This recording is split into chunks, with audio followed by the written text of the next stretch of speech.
আলু দিয়ে দেশি মুরগির পাতলা ঝোল। আসসালামু আলাইকুম। আপনাদের সবাইকে স্বাগত জানাচ্ছি স্নিগ্ধা অ্যান্ড লতাস কিচেনে।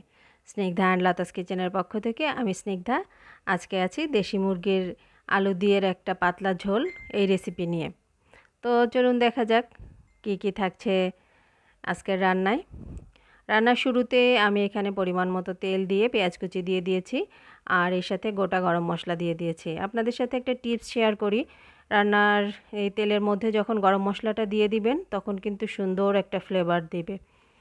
আর এরপর যখন পেঁয়াজটা হালকা একটু ভাজা হয়ে গেছে তখন আদা বাটা, রসুন বাটা, মরিচের গুঁড়া, হলুদের গুঁড়া, জিরা, ধনিয়া, গরম মশলা সব মশলা একসাথে দিয়ে দিয়েছি, আর এর সাথে একটু টমেটো পেস্ট দিয়েছি।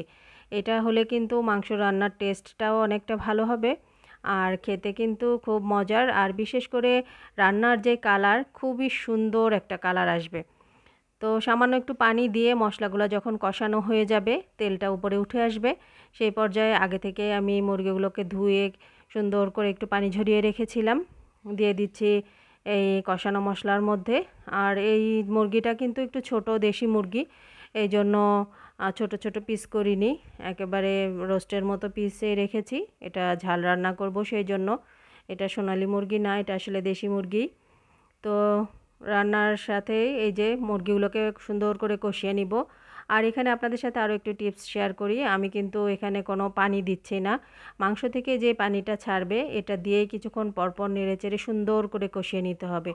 তখন কিন্তু দেখা যায় যে এটার টেস্টটা খুবই ভালো লাগে খেতে। আর আমি সবসময় দেখবেন যে আমি রান্নায় একটা মাটির ঢাকনা ব্যবহার করি। তো এই মাটির ঢাকনাগুলো আমি আসলে সংগ্রহ করে নেই। অন্য ঢাকনা দিলে দেখা যায় কি যে মাংসটা সিদ্ধ হতে একটু সময় নেয়, আর আমার সব রান্নায় আমি একটু মাটির ঢাকনাটা ব্যবহার করার চেষ্টা করি, খুব সুন্দরভাবে সিদ্ধ হয়ে যায় যে কোনো তরকারি, সেই জন্য ভালো লাগে। আপনারা হয়তো ভাবতে পারেন যে মাটির ঢাকনা কেন ব্যবহার করি।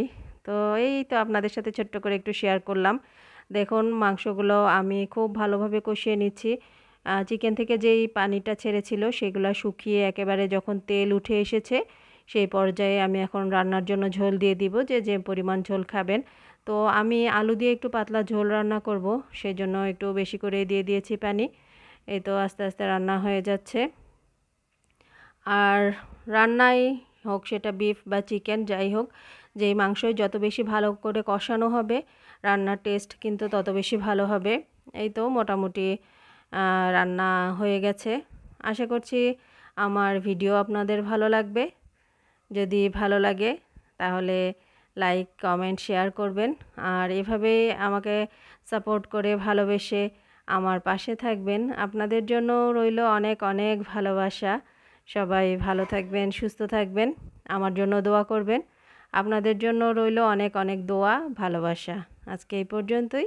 আল্লাহ হাফেজ।